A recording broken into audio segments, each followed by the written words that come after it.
Va haver una repressió també ideològica i cultural, quan hi havia la depressió dels mestres, dels funcionaris, de tots aquells que s'havien convertit en un vector de la cultura i havien apostat per estratègicament culturitzar a este país, que necessitava en aquell moment, recordeu-se dels documentals del moment, necessitava realment una aposta per la cultura i per la, diguem, la seva capacitat d'accedir a l'educació i a la cultura.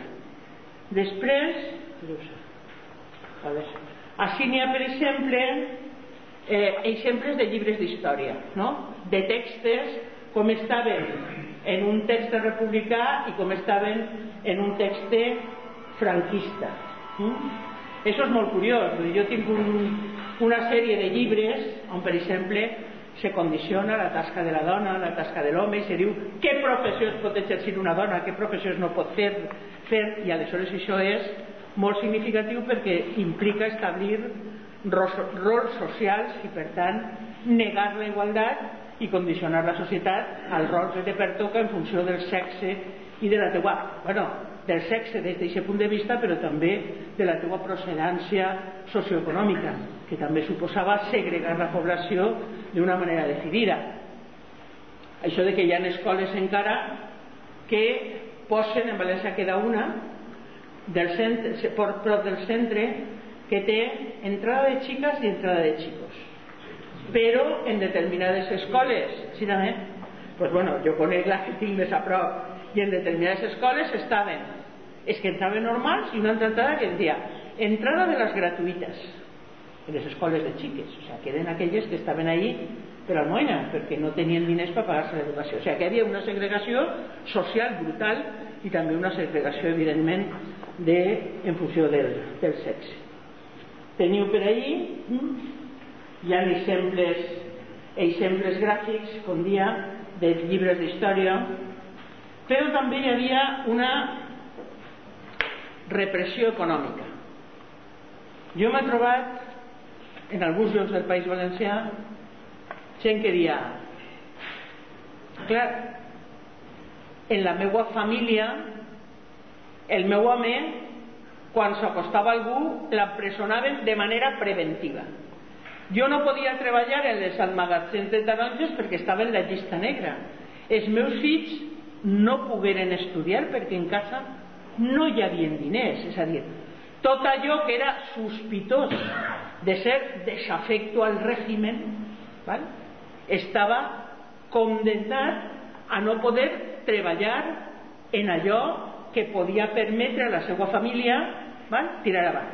Això sols es trencar a partir del desenvolupisme. Penseu que dels anys 39 als anys 60, sobretot a l'inici del període de l'autarquia, van ser anys molt durs, però a partir del 60 s'inicia aquest període del desenvolupisme. I sobretot les rodalies de les grans ciutats van assumint una part de mà d'obra, sobretot que ve del camp, i en algunes ciutats industrials se genera també una indústria important que ja ha permès que, però fixeu-se que estem parlant del 60, o sigui, estem parlant de 20 anys negres on la gent pateix esta repressió econòmica. Però no sols això, a la gent, per exemple, d'un nivell econòmic un poquet més elevat, que culturalment se'l vincular a la república i va ser represaliat i per tant mort. Després me contava a mi la filla d'Eliseu Vidal, que era director de l'Escola de Magisteri d'Alacant, que deia, a casa, a Nadal, cridaven unes monxetes i diuen, què ha dit el senyor bisbe? Que mos té que donar vostè lo de tots els anys. I clar, les demanaven unes quantitats absolutament astronòmiques que no sabien d'on traure per a que els permitiren continuar vivint sense que els molestaren massa. O sigui que la repressió econòmica es feia també independentment del nivell, però es tractava de no deixar viure a ningú més enllà de, en fi, estar penant permanentment per haver optat per la república.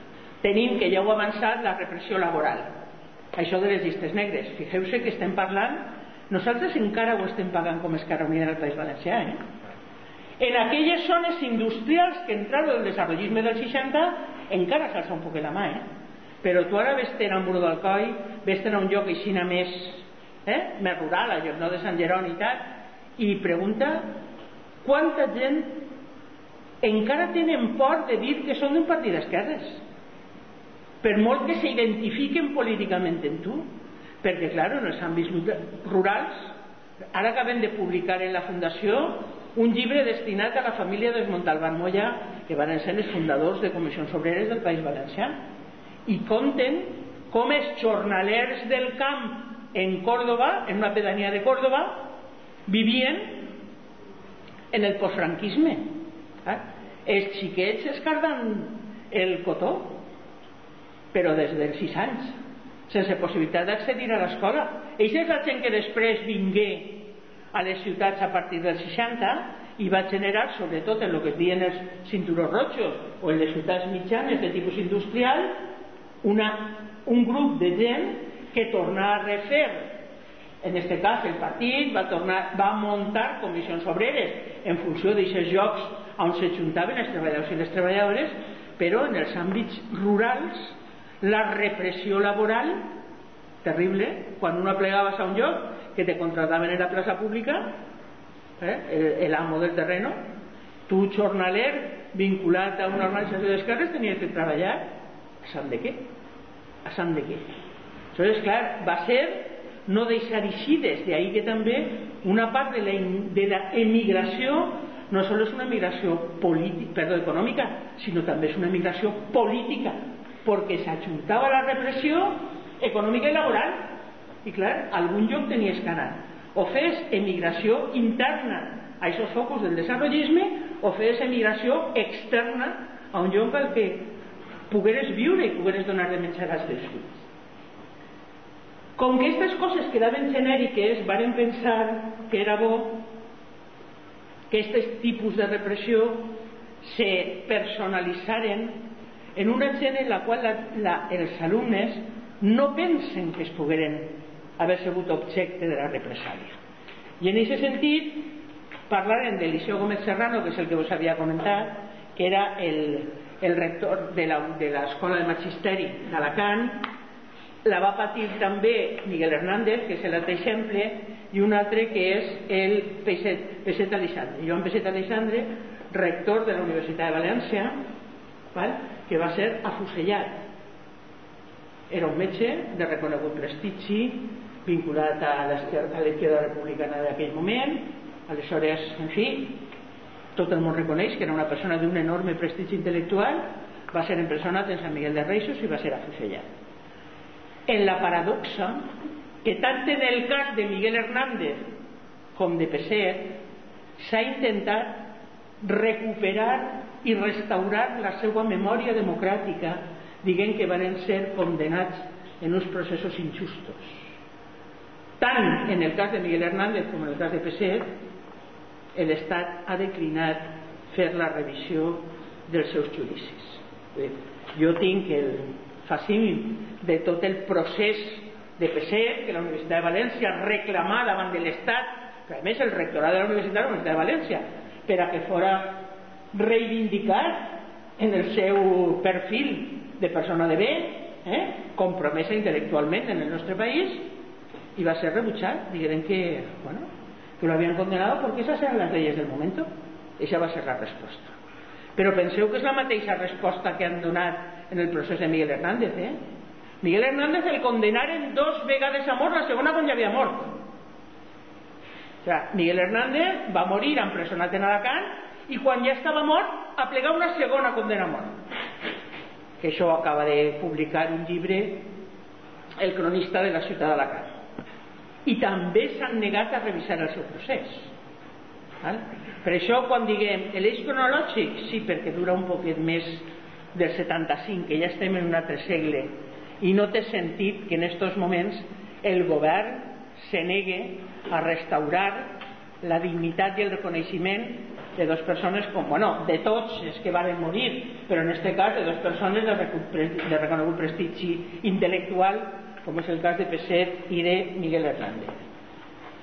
Jo sols dir-vos que el mateix després estarà l'eix cronològic, estaran testimonis, documents la duració del procés en què van passar aquests fets, i ja per últim són els últims afusellats del franquisme. Julián Grimau, allò que vos dia, no podem dir que la repressió durà poquet, ni mesos ni anys, durà molt més del que volen reconèixer aquells que volen dir que la dictadura franquista no existia.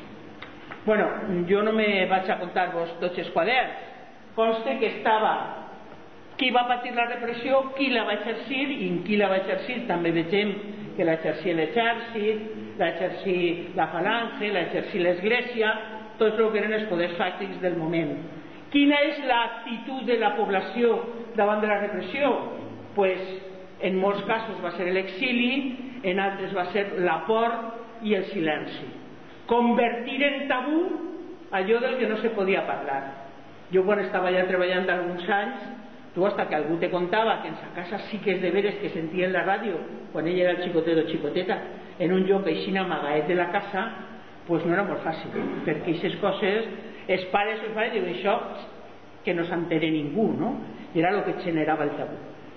Jo crec que, bueno, que tots aquests materials, torno a dir, són materials que s'han treballat amb molta il·lusió i amb molta cura, que la gent que està experimentant lo diu que en classe estan funcionant molt bé, i bueno, i és la contribució en este cas de l'institut a recuperar la memòria històrica, fent-lo on toca, que és en les classes, i fent-lo per a qui toca, que és les joves generacions que tenen l'obligació, però sobretot el deure i la necessitat de conèixer el que realment ha sigut la història propera dels seus avantpassats, no tan llunyana. Jo torno a dir que moltes de les coses que ha contat les ha viscut jo, que encara no som majors del tot. Per tant, bé, moltes gràcies per la vostra atenció.